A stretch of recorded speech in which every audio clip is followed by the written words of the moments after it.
everyone. Welcome back to another episode of the Discovery Pod with Eve. I am Eve Richards. We've got a very special episode today with someone who is actually calling in from London, Sophie Azam. She's a CEO of she's founder of CEO. I can't even talk. Serial founder. We'll delve into Sophie's background in a few minutes. So please make sure you watch this episode on the Discovery Pod with Eve's YouTube channel, or you can listen to us on your favorite podcast platform. I am joined today by my friend, Melissa Neese Smith. She's an actress. She does it all. Melissa, welcome back. It feels like I haven't seen you in ages, but I saw you like 2 days ago. I know time has been just flying by, but yet really creeping by. So it's yes. I know we saw each other 2 days ago, but it doesn't seem like ages ago. So I know you've got, even though this episode, we don't know when it's gonna air, but you are actually on your way to something fab because you look amazing. And I told you red is a beautiful color on you. So you got to continue using red. You know what's crazy is that the color is off. It's actually like a melon color. It's like I thought I'd try and brighten it up a little bit. It looks red on camera, but it looks really good. Like it pops. Yeah. So tell us some of the exciting things you've got. I know you can't disclose much, but whatever you want the audience to know that you're working on. Yeah, so yes, there are some things I'm working on that unfortunately cannot be discussed at this time, but be on the lookout for that. And then we have The Dream coming out on the 26th of March, which is going to be fabulous. You saw the trailer for that. Oh, I am so proud of you. Oh my goodness. Oh, she is fantastic.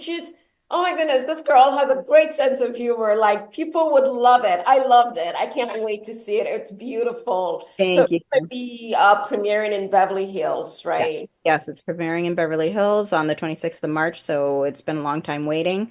You've been with me on this journey the entire time, Eve. So this is going to be a fun one. It's a fun one. Isn't it nice, though, that we get to celebrate something exciting, something fun? Yes, finally. It's been a year in the making, or more than a year. I'm sorry, it's been more than a year in the making. So it's been, it's an exciting time to look forward to.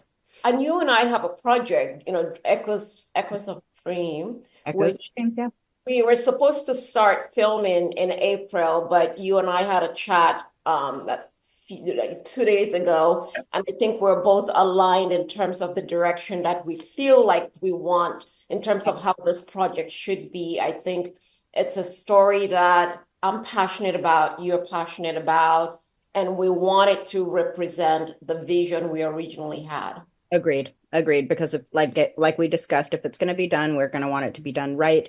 We're going to want our visions to be coming through on screen as we wanted it to be. No second chances. No do-overs. No do-overs. So we got to do it right. So, I'm going to be gone. I'm leaving for Texas, and I know you've got Matt somewhere. He's hiding behind the computer. Somewhere, but hey, Matt, I know you guys are going to have a fabulous time whenever this episode airs, but you look amazing. I hope Matt has a great weekend, and I hope to see him sometime soon. So we've got an exciting show today. It's a good segue into introducing our guest. We have an extraordinary woman who has not only broken barriers, but continues to pave the way for future generations of entrepreneurs. Sophie Azam is a serial founder, shareholder, and award-winning CEO with an illustrious career spanning over 15 years in the fields of education, regulation, and compliance. As the group chief executive of, she's a visionary behind Skills for Startups. She has achieved a lot of success from both her work with the US government to international collaboration. So we cannot wait to hear all about what Sophie has going for her and the project she has that's going to be launching in the US in the next coming months. Sophie, welcome to the Discovery Podcast. Thank you so much. I think I had a round of applause before on a podcast, so that's a good start. That's great. Thank you. And you look very glamorous, by the way. It's nice and pink. I think it's the logo that we both have. Yeah, it's the logo. It's the, I It's just feel a little bit bland against you, no, but no, that's no. It's 10 o'clock at night. And thank you. This was such a quick turn. Thank you so much for being flexible. So your journey has been nothing short of impressive. What was the pivotal moment in your career that made you realize your calling was in empowering entrepreneurs? essentially when began my journey. It was pure education, and we were championing young people's education essentially in the United Kingdom.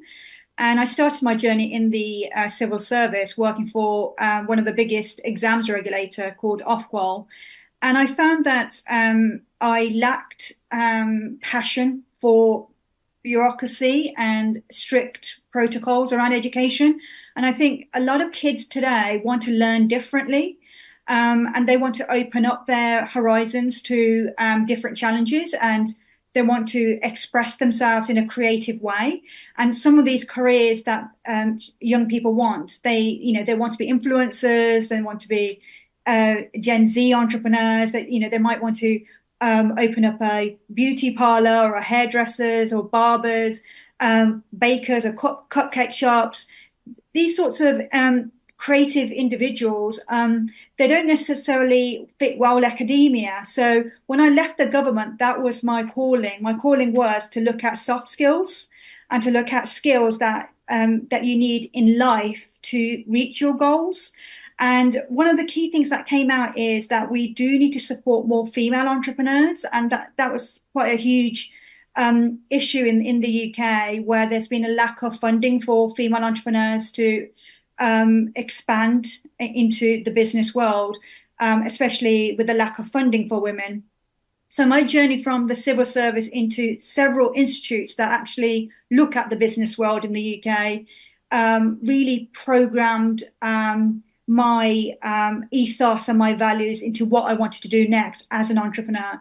I think the entrepreneurship came out of desperation to make changes for women and diverse entrepreneurs. And those are the, young, Black, Asian in this country. They have faced huge barriers, especially when it comes to support or having an ecosystem that allows you to flourish and pick up those skills needed to be successful business leaders. We wanted Skills for Startups to be that beacon for female leaders and the next generation of entrepreneurs. The world is changing, and the way we do business is changing. We have more online shops now through TikTok, Spotify. So it's becoming less formal and more revolutionary and pioneering. And it's that creativity that Skills for Startups is doing a deep dive into some of these startups to help them with progression and growth for their economies. Okay. That's amazing. So what motivated you to create Skills for Startups, and then, how has it evolved since you started it, since its inception? Yes, so that's a very good question, Melissa. What motivated me to start it was my lack of funding myself as a founder. So the barriers I faced, I didn't want others to face in the next few years, where things are looking a little bit turbulent. So we started under COVID-19. So the situation under COVID-19 was pretty dire. In 83% of startups failed in the UK under COVID-19. Businesses stopped, and that had a huge impact on people's livelihoods, and everyday income that comes through had stopped. So I think what motivated me is to start to look at artificial intelligence and digitalization ahead of time for startups.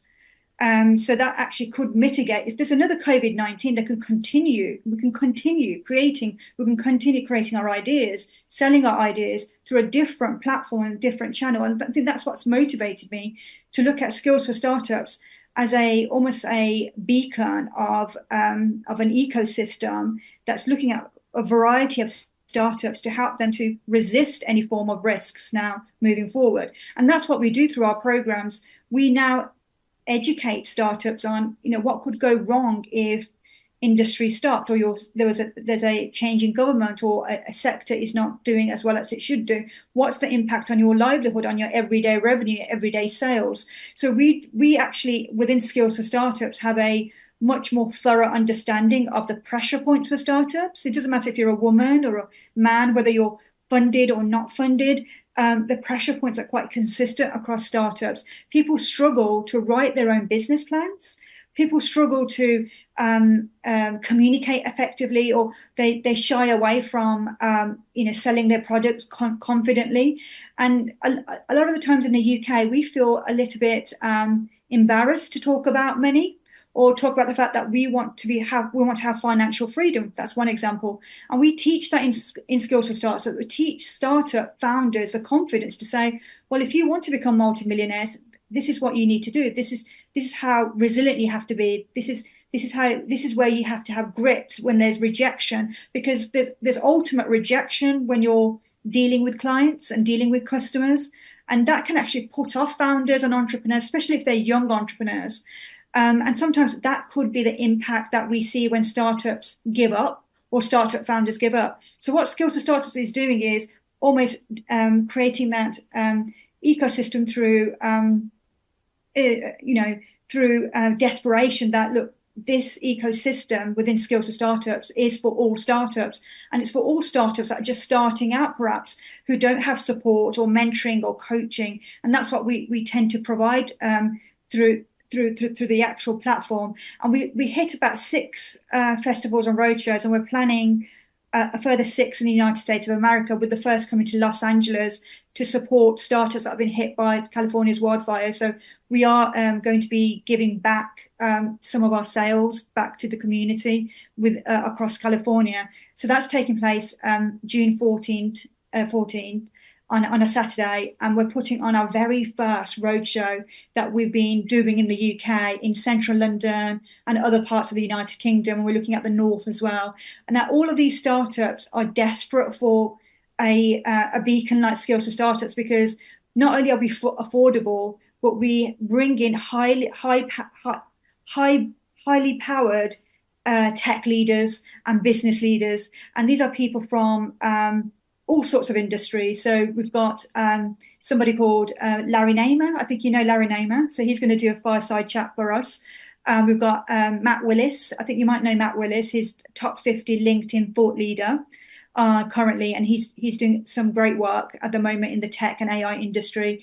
And we've got somebody called Tytex Twine, who is actually a fantastic entrepreneur in the sport and media industry, who's also doing a fireside chat. So we look at these role models that perhaps haven't done an MBA, so it's not a traditional road for them, but they've become very successful in their own businesses.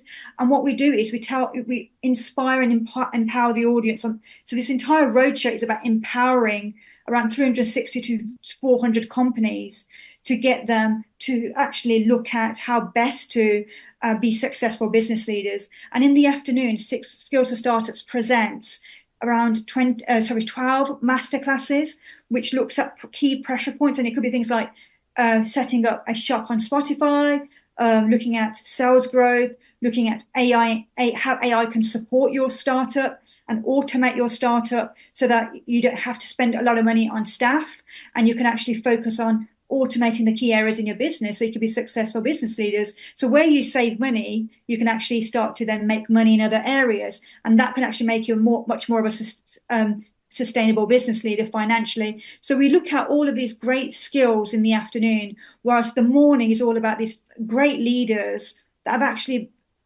have become great role models for us to look up to.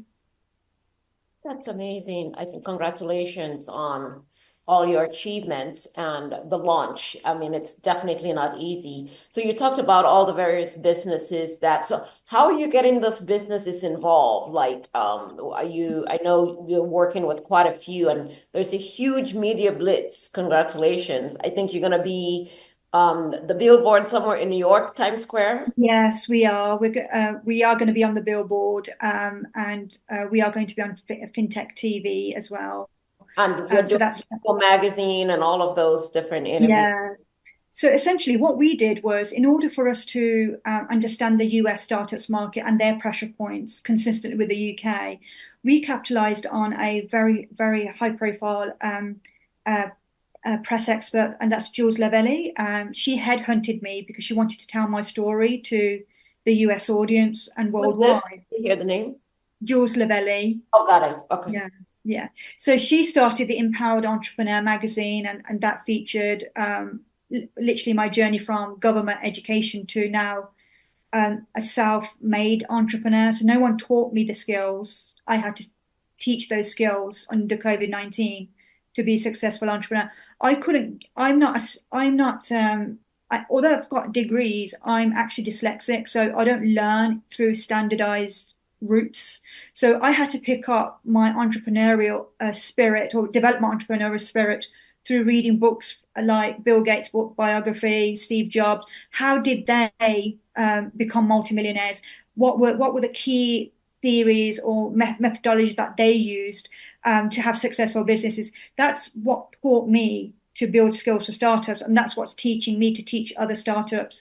So yes, we are coming to America, and we are hoping to do a lot of work in the United States of America for the foreseeable future. So we're not just looking at Los Angeles and New York. We are looking at other areas of America where there are initiatives going on, where we can get young people involved in entrepreneurship. We can get people who are retired back into the business world, get them to become founders again, or if they've never run a business in their life, we want to teach those skills through our Skills for Startups Founders program, and get as much of that entrepreneurial spirit going across the USA as we're doing in the UK. And also, one of the key things we're looking at is creating 100,000 financially viable startups by 2034, and reducing the rate of any failures, because there is 98% failure rate for startups in the USA and 90% in the UK. So therefore, they run out of money at some point. And we want to mitigate that by making them more smarter business model, smarter business leaders. So our focus is always on the founders, and how can we nurture those founders, get them to have the right characters, the right grit and the confidence to deliver their business model and their objectives. That's amazing.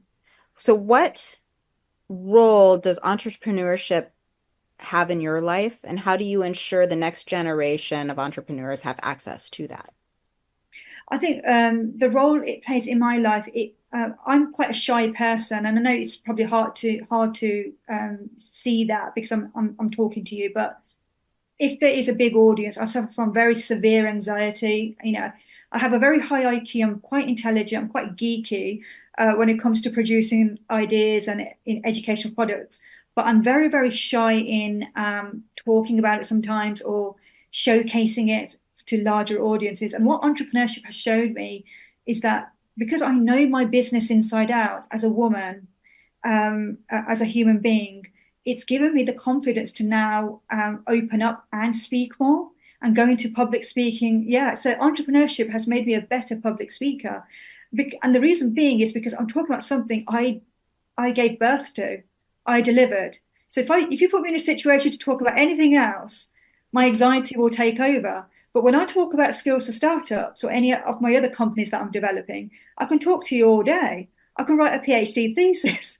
I could just deliver it and execute it. So it's really powerful that how something that you develop and you give birth to could change your skill set.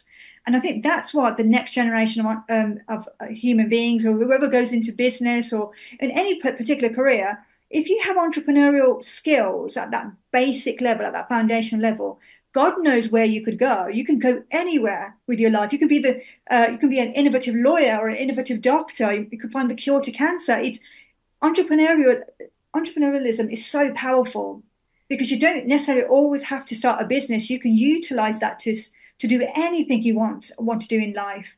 You might want to be an author or a poet, internet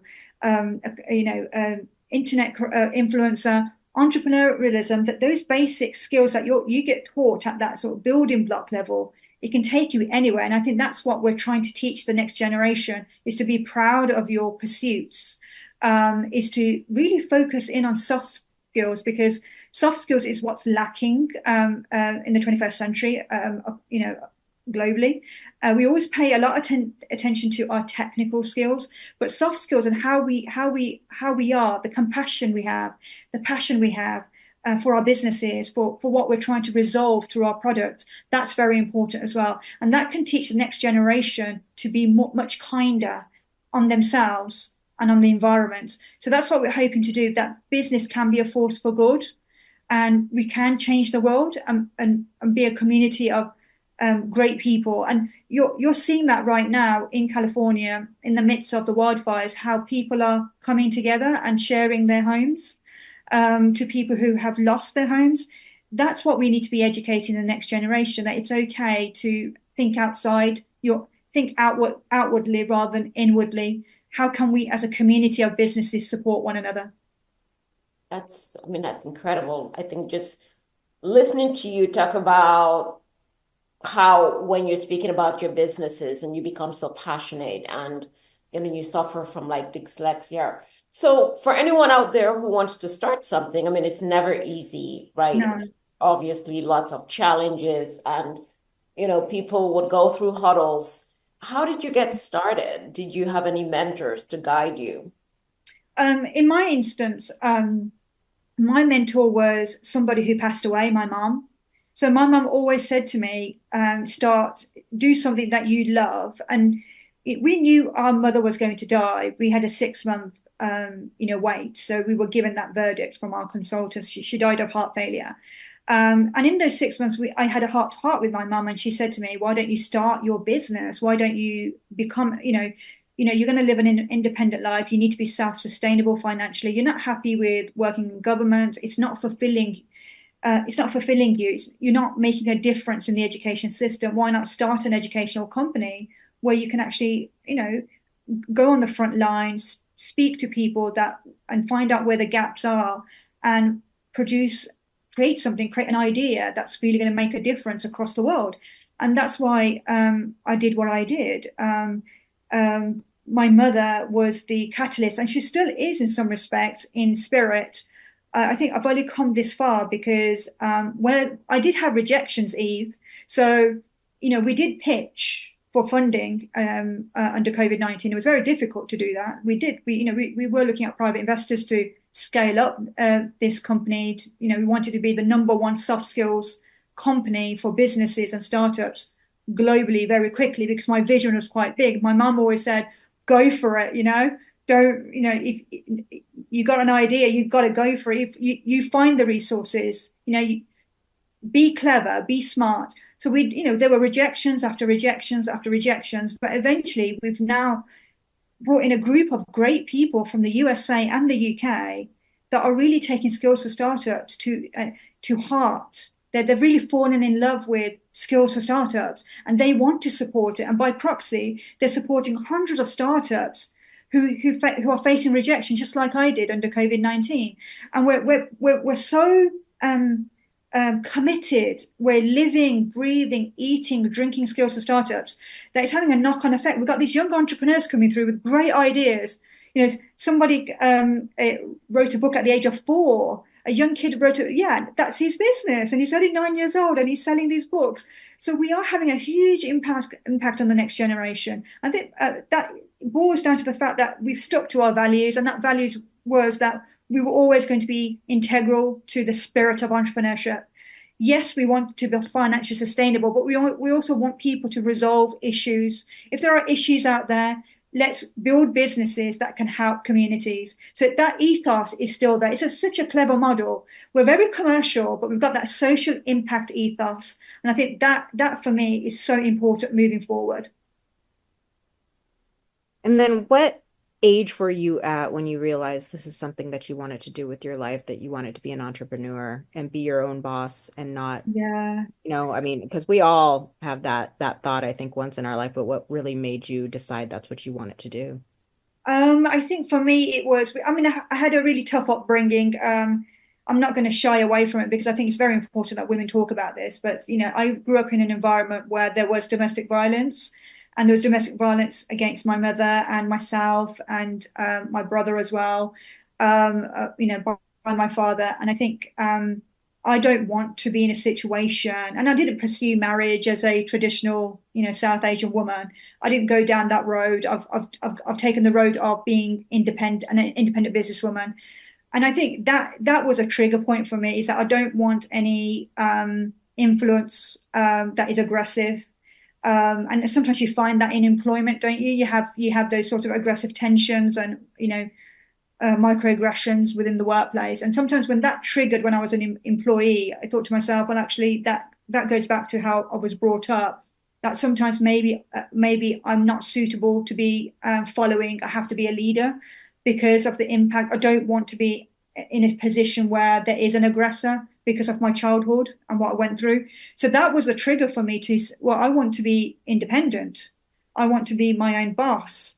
I want to make my own money, because if I don't have my own money, then there will be that negative influence. What if I fell in love with a man that was my dad? Does that make sense? So for me, I had to really resist that. It was very hard for me not to go down that pathway and not listen to that whole sort of tradition and custom you have around South Asian families, certainly in the UK, is, it's school, college, degrees, get your first job and be prepared to get married. I didn't do that. I defied all of that because of my experiences as a child.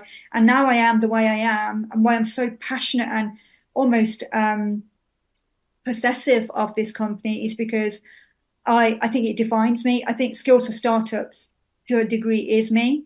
And it has the values that I've instilled in myself. I don't want others to go through what I've gone through. A lot of people who become entrepreneurs through trauma.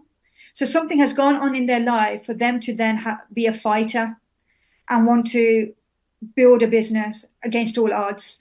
And sometimes it's also about being an athlete. When you're a startup founder who's similar as an athlete, you have resistance, you have barriers. And that was mine as a childhood. I had to go through that. I had to run that marathon to get to the point I've got to today. And I can't go back now. I can only go forward as an independent boss, as my own boss. You just can't go back to that anymore. This is your life now. And I think that I'm so proud that I can say to any other woman out there who's gone through perhaps what I've gone through as a child, which does have traumatic impact on how you think about certain matters as you go through life. I'm proud to say to other women that I've gotten through that. I'm very happy and I'm very confident in my abilities. And I'm entering America 12 months into my business model. No other startup has ended up scaling up within 12 months. And we've done that because we've had the right people from the United States of America take a risk on me and take a risk on Skills for Startups. And I'm so proud of my partnership and my commitment to the USA and bringing my journey and bringing my experiences to you, and the experiences I'm bringing bringing the UK companies over as well. We're having a surge of companies come over to see you all in Los Angeles, and hopefully it will be a partnership and a memorable day for us, because I think we all have something in common and we all want to make a difference, and that's what business is about. It's to really lift each other up, and that's what's coming out in the last few weeks. I've learned about, even though I am independent, I can let go some of the barriers when good people are around me and loving people are around me. And I think that's made the difference. Wow, that is so powerful. And thank you for sharing your journey. I think it's one of those things that not too many people get to talk about. Like, when you see someone, you don't know the trauma that a person experienced in their lives. And because of all of that, when you just made a decision that marriage was not for you, but you used that and applied it to your business. Yeah. I mean, I'm looking forward to you coming to LA, because I'm going to be there, and I'll bring Melissa to support you, because your journey is so, I think so many people are going to be inspired by your story. I am inspired by the journey, just listening to you, all the pain. So what do you want our audiences to know about your, coming to the US? Is this open to the public, or is it a very select group of people, especially here in LA? We want anybody who has a passion or an idea or any form of dream to come to our event. And it's the future of tech, but we have different startups coming. We have fashion, beauty, all sorts of startups coming. They're going to be selling their products. They're going to be doing showcases. Oh, There's wow. going to be massive exhibitions. We're going to have 3 panels, and we're doing our first Women in Tech Powerhouse panel. Powerhouse women are going to be on that panel, and we're going to be talking about how to get women more into technology, artificial intelligence. It's going to be phenomenal. And then we'll have maybe about 8 or between 8 to 10 masterclasses, and you can select which masterclasses you want to come to. It's all encompassing in one ticket, and we are hoping to advertise our sales tickets from February, and we are 5% of those proceeds are going to go out to those startups or businesses that have been affected by the California wildfires.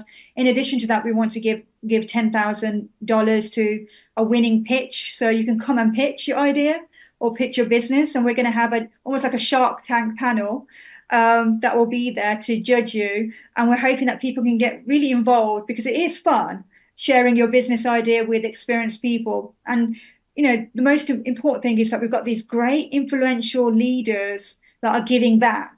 Oh, And they're yeah. coming. Yeah, they're giving Like you back. have to come. We have to. I mean, like you've got Larry Namer, who is this Yeah, founder of eNetwork. You've yeah, got some really influential people, if yeah. anything, for even 2 hours, Melissa. Oh, for sure. I'm definitely there to support anything that has to do with this project because I think it's really important to share things like this with others and, to let also women know that, they don't have to work under somebody. They can be their own boss, Yeah, and absolutely. make a career for themselves and Yeah. be, somebody important to themselves and not to somebody Yeah. else.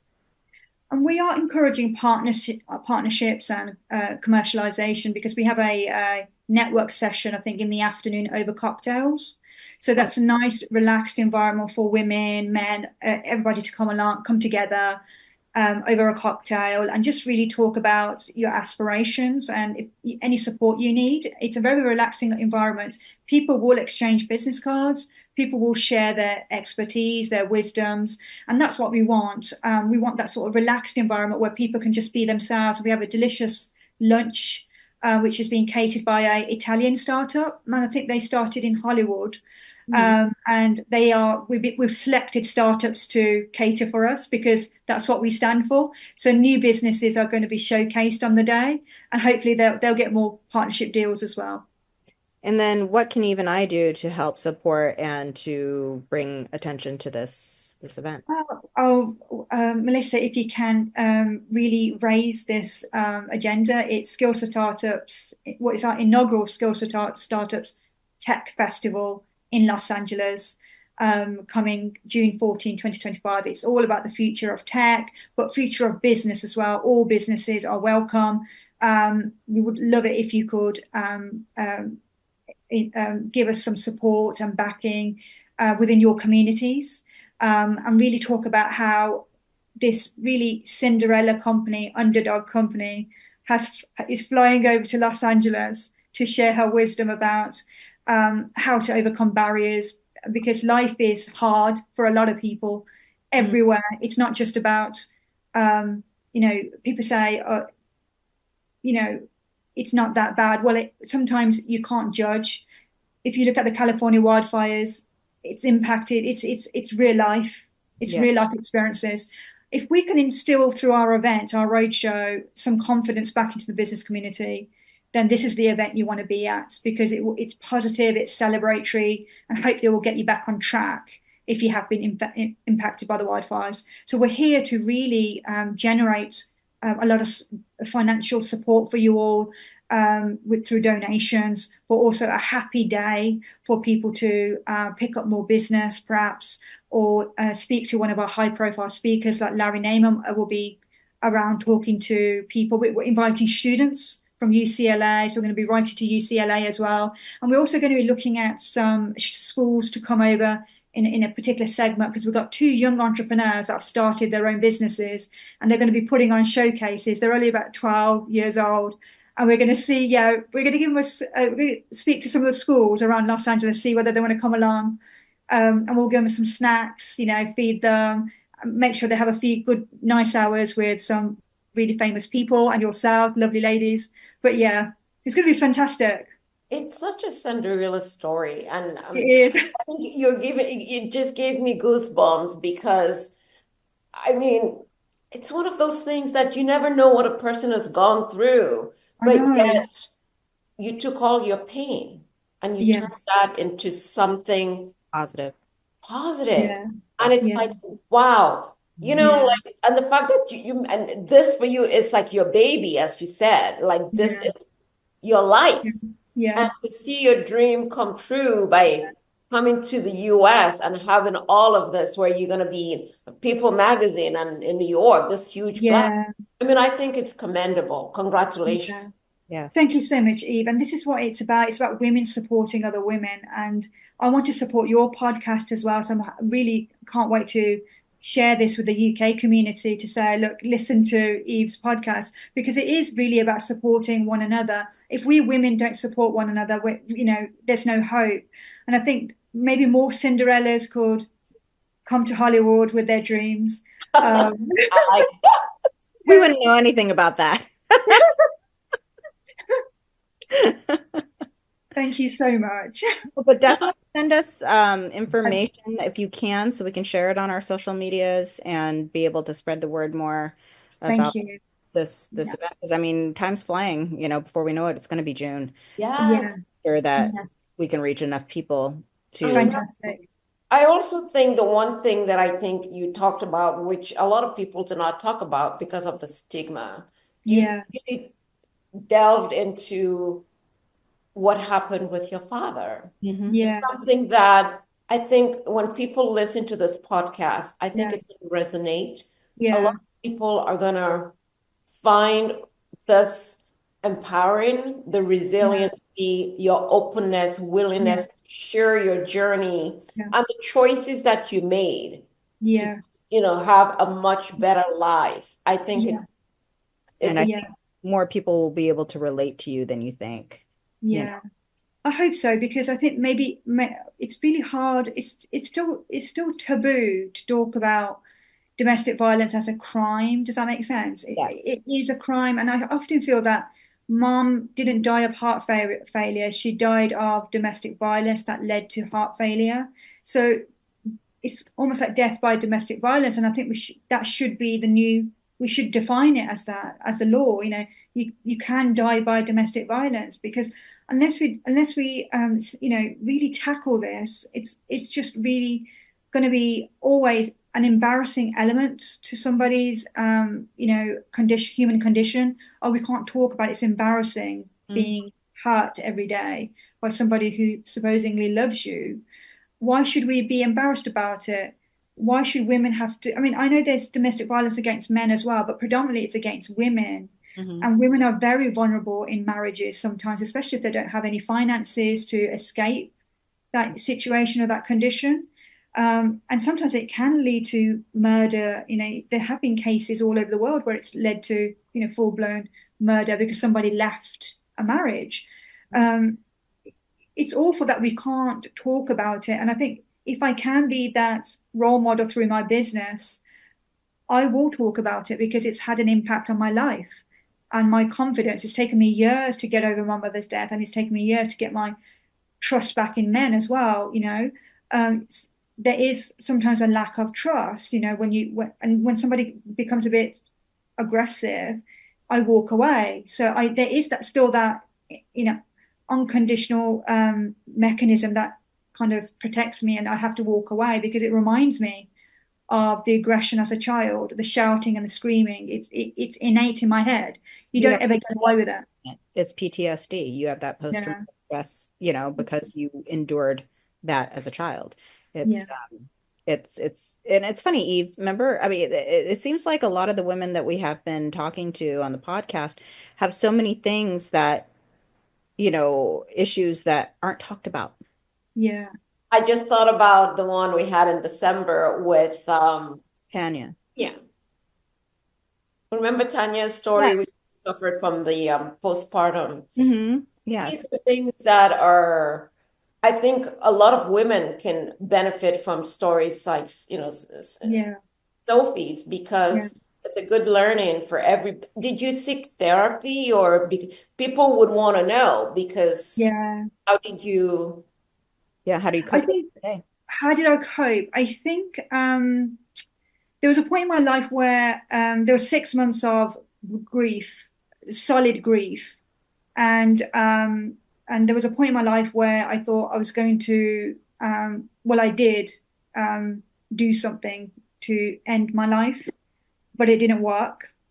And then when I told my friend, she threatened to institute, well, ring the police and yeah. And that was it. That was like, I do not want to end up in hospital for the rest of my life because I'm harming myself. And I think that was the turning point. It was that severe, that threat stopped. And that's why I'm here today. Well, I'm glad you're still here. Yeah, because of my friend. That's great. That Yeah, is, I mean, I just have chills in my body from the story. It's just listening to it, I feel like a much better person because it's like, Melissa, you and I sit and we complain about stuff, but when you listen to something like this, it's like, wow. It's yeah, such a powerful, yeah, I mean, what do you call it?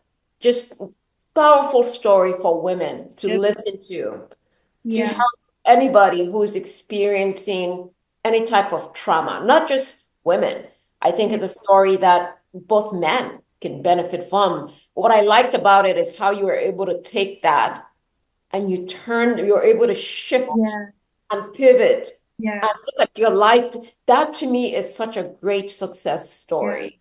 And yeah, not saying that it's, it's a good thing that all these things happened as a child, but since these things happened as a child, this is what helped you develop what you are and have today.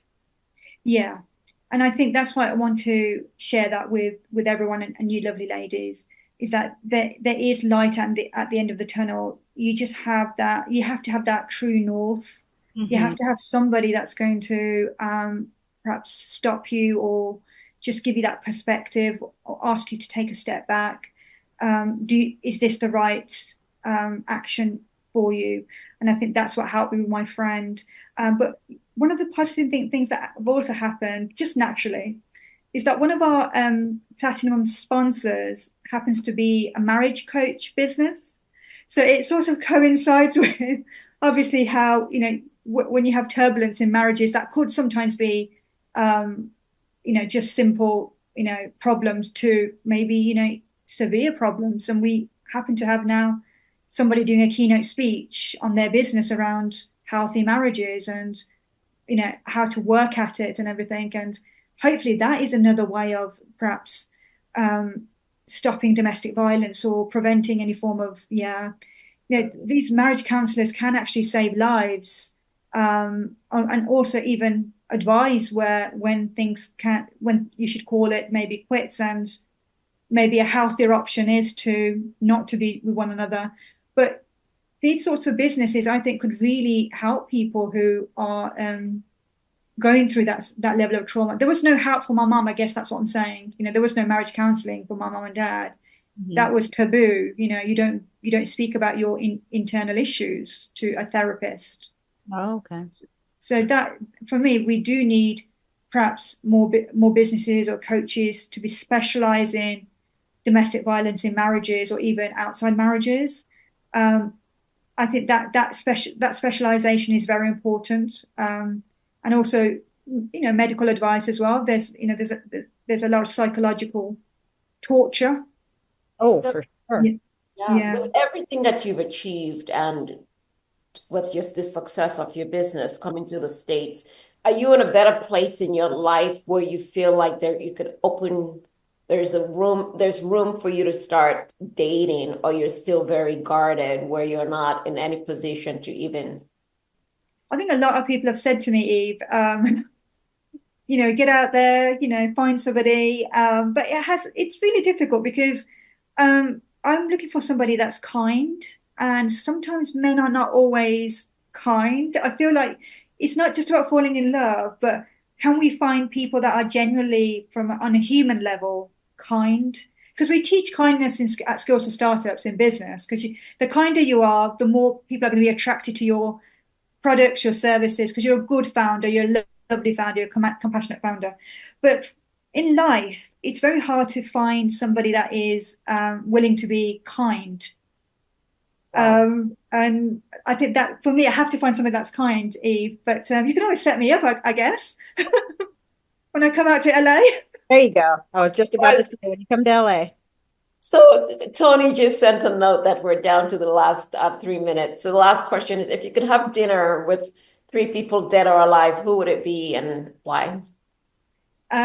Dr. Martin Luther King, because he changed my life as a child. In fact, his philosophy and his teachings and the way he held himself in a very peaceful way really gave me therapy growing up, I think. And there was a lot of hardship there, and there's a huge history there in America that really taught me, about equity, diversity, inclusion, and equality in general. And I think he'd be one person I would love to meet.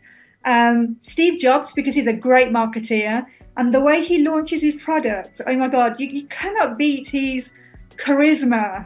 I would love to have dinner with him. I wish he was still alive, because I do feel like 60-70% of my mindset is similar to Steve Jobs. And perhaps Kofi Annan, because I think he was such a great UN Secretary General, and he always displayed kindness in very tough environments. So you can learn a lot from Kofi Annan.